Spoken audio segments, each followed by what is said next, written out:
आदरणीय उपस्थित प्रेमी भक्तों, सेठ धनीराम जी और भक्त गोपाल दास एक गांव के रहने वाले व्यक्ति थे। इनमें परस्पर अच्छी मित्रता थी और एक ही पाठशाले में पढ़े हुए थे, किंतु इस वक्त वो बाल बच्चे और गृहस्थी वाले थे। दोनों में बहुत ही प्रेम था, एक दूसरे का हित चाहते थे। गोपाल दास धनीराम को समझाया करता था कि भाई तुम तो हर वक्त काम में ही लगे रहते हो, कुछ समय निकाल करके प्रभु भजन और सत्संग भी कर लिया करो। किंतु धनीराम उससे कहता था कि देखो भाई, माला फेरना, तिलक लगाना, गीता पढ़ना, ये सब वृद्ध अवस्था वालों के काम हैं। तुमने इन्हें अभी से अपना करके अपनी जवानी में घुना लगा लिया है। अरे अपने बाल बच्चे हैं, अपने परिवार में हंसो खेलो खाओ। अपने परिवार में नहीं हंसो खेलोगे क्या पत्थरों से दम भरोगे? गोपाल दास कहता था कि हमें तो सिवाय भगवान की ओर कुछ अच्छा नहीं लगता है। देखिए, ये संसार तो ऐसा ही है, लेकिन कुछ समय निकाल करके प्रभु भजन और सत्संग भी कर लिया करो। इस प्रकार दोनों के विचारों में बहुत अंतर था।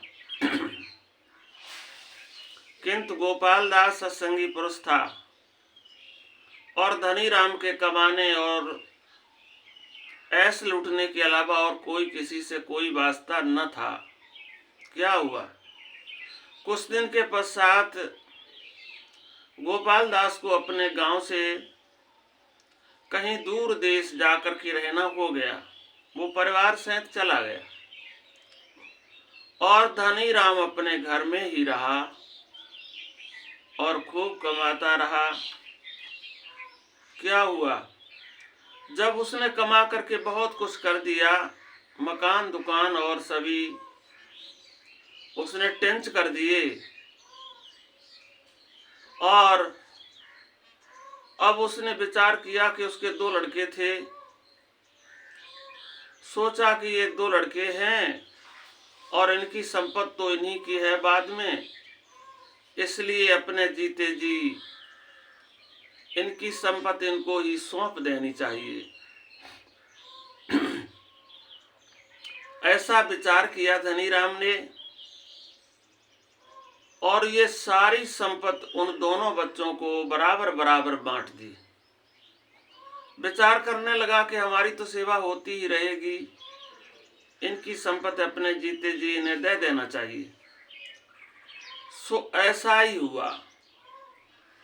उसने सारी संपत्ति दोनों बच्चों को बराबर बराबर बांट दी और ये सब जो है अपनी कमा करके लाता रहा। अब धनीराम वृद्ध हो चुके और कुछ कमा करके नहीं ला पा रहे हैं, और जब तक वो कमाते रहे तब तक सब उनका मान करते रहे, और जब नहीं कमा सके तब उन्होंने उनका बर्ताव में भी अंतर कर दिया। अब वो जो है उनका सम्मान भी नहीं करते। इस प्रकार जब वो वृद्ध हो गए, जब कुछ नहीं कमा सके, तो उन्होंने उनका सम्मान करना भी बंद कर दिया। और एक दिन एक लड़का कहने लगा, बाबा तुम सारे दिन घर में ही बैठे रहते हो, तुम्हारी बहुएं कुछ काम करें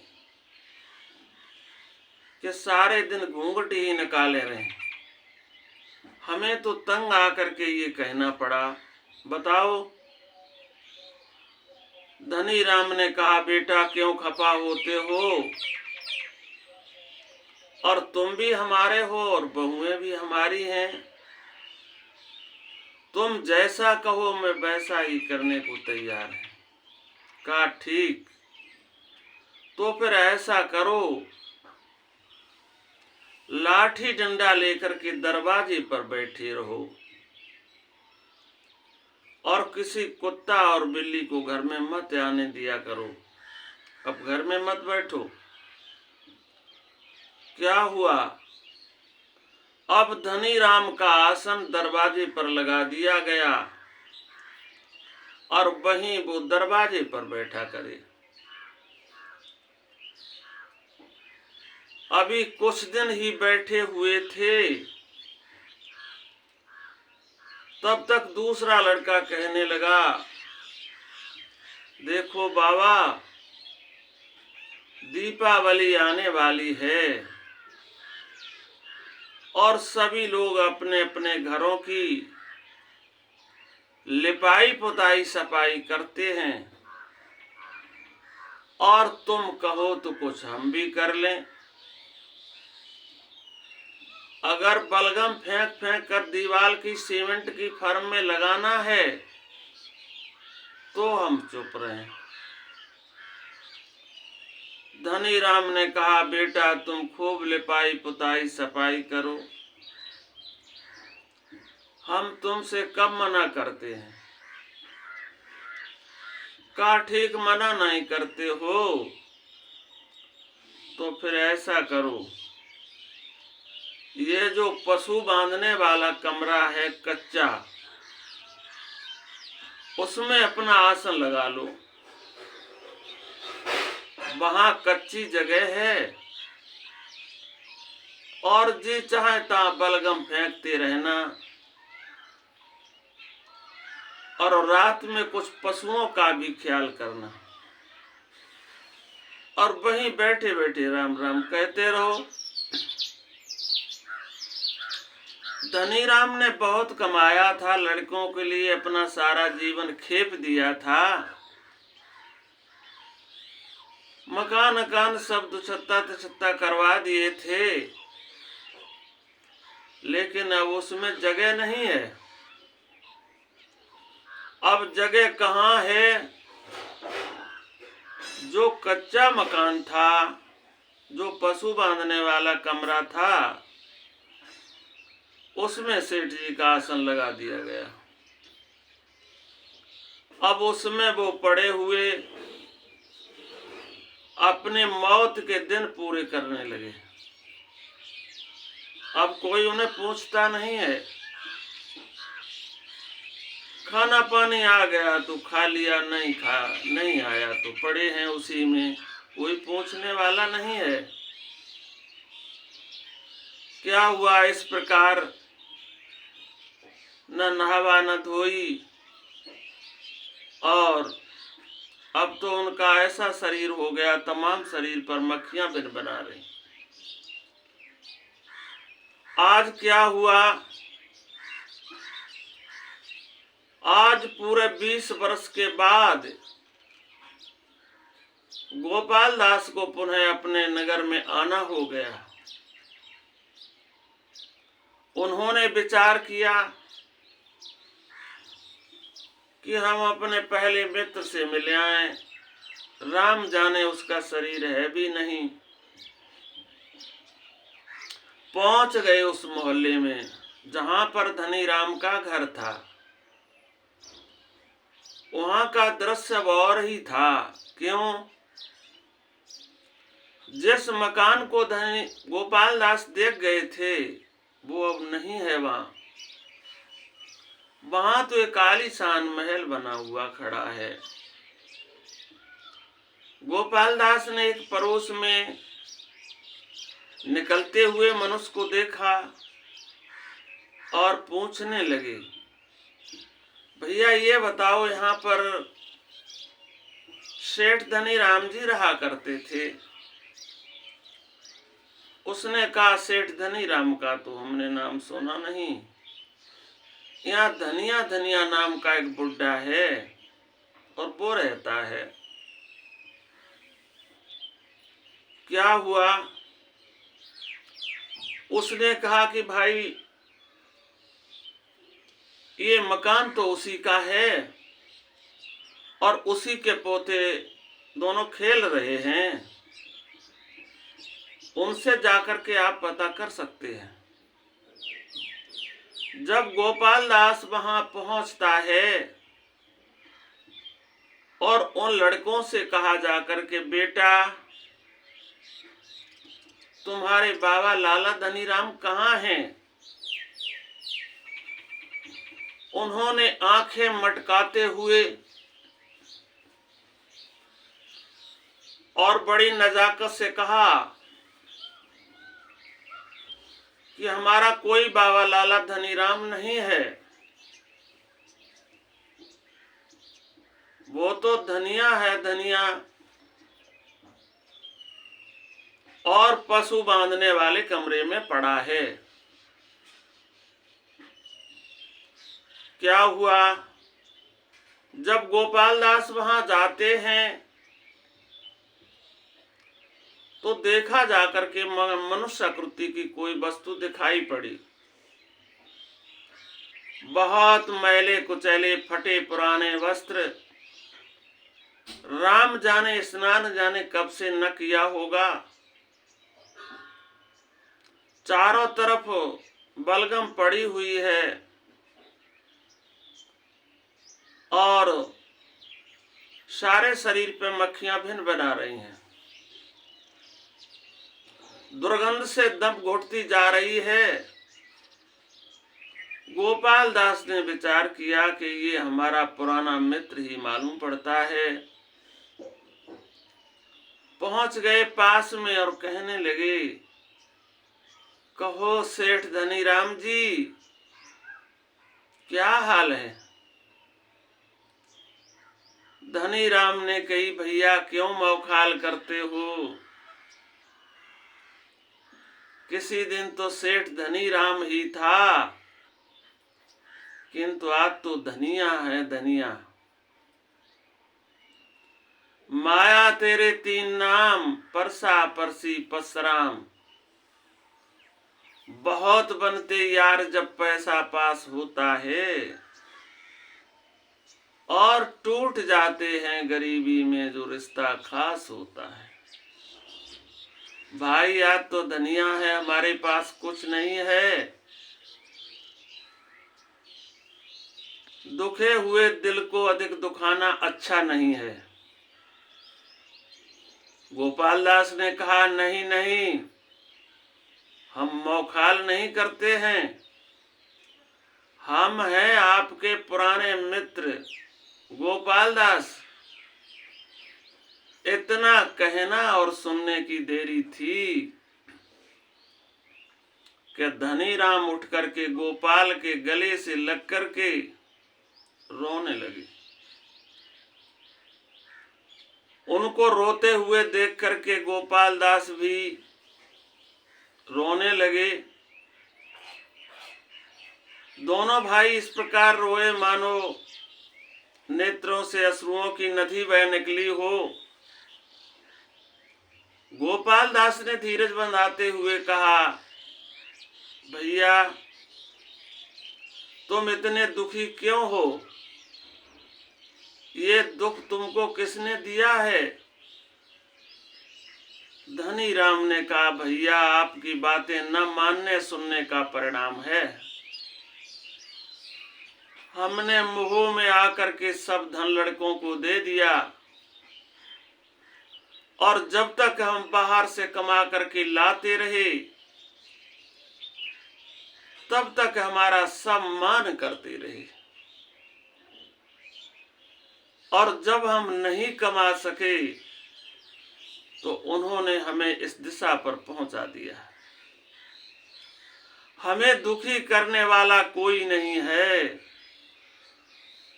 हमारा परिवार ही है।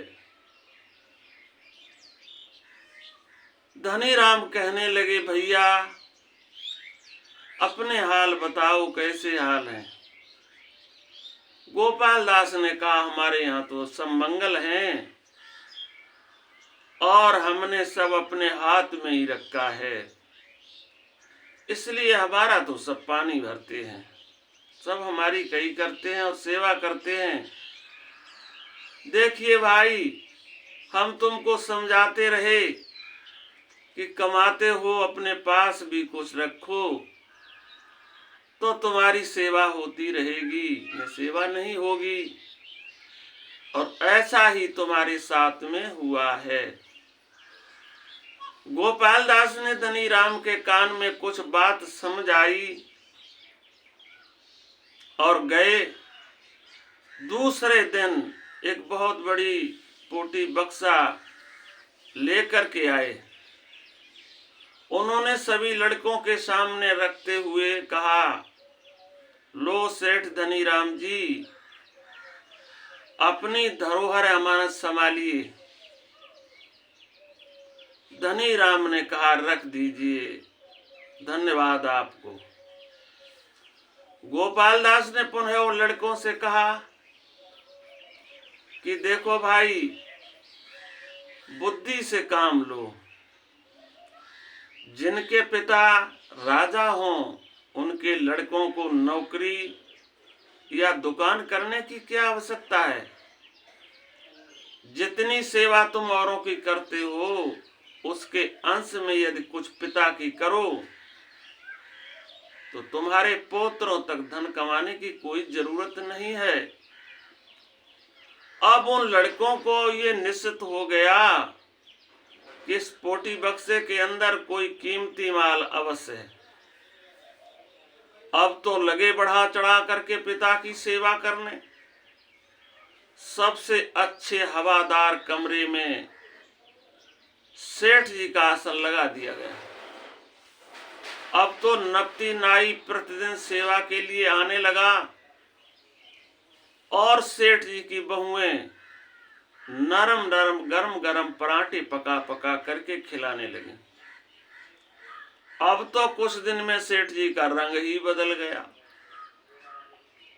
और मन ही मन में अब तो गोपाल दास को धन्यवाद करने लगे कि मित्र हो तो ऐसा हो, जो न मित्र दुख देख दुखारी, उन्हें बिलोकत पातिक भारी। ऐसा रामचरितमानस में भी आया है। धनी राम ने कहा, ये मित्र ने तो हमारे इस प्रश्न को हल कर दिया और हम कितने दुखी थे, अब तो हमारी सब सेवा करते हैं। क्या हुआ इस प्रकार धनी राम ने अपने शेष जीवन के दिन बड़े ही आनंद से गुजारे।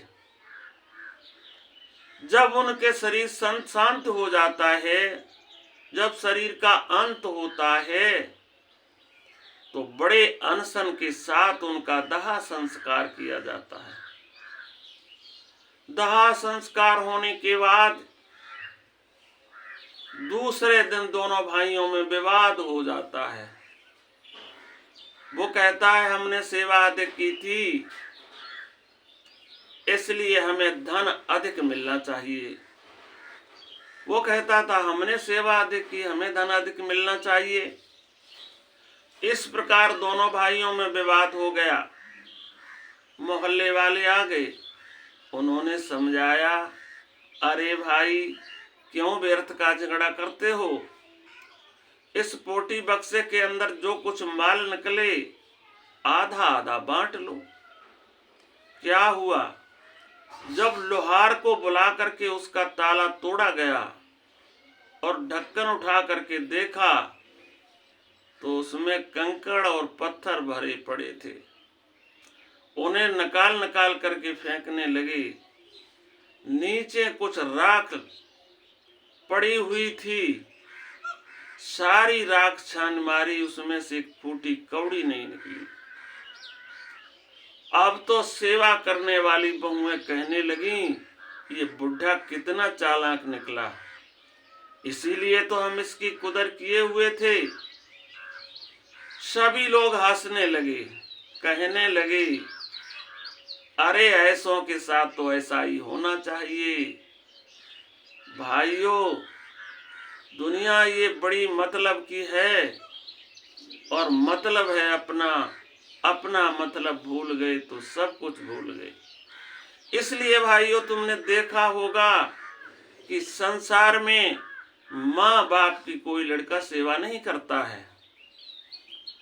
उनको तो ऐसा समझते हैं जैसे घर में कोई कबाड़े की चीज हो। जब कबाड़े की चीज कोई हो जाती है तो एक तरफ रख दी जाती है, और ज्यादा कबाड़ा हो जाता है तो उसकी घूरे पर ही जगह होती है। इसी प्रकार माँ बापों की जगह अब तो कहीं झुग्गी झोपड़ियों में है, कोई उनकी सेवा नहीं करता है। एक है तो अपनी रोटी बना करके खाता है, और दोनों परिवार में है तो कोई पूछता नहीं है। इसलिए भाइयों, मतलब अपना है, संसार ये मतलबी है। इसलिए अपना भगवान का भजन करो और दुरुस्त रहो, और अपने पास कुछ ऐसा रखो जिससे तुम्हारी सेवा होती रहे, और उसके लालच से तुम्हारी सब सेवा करते रहें। इसके बाद हम अपनी वाणी को विराम देते हैं। ओम शांति शांति शांति।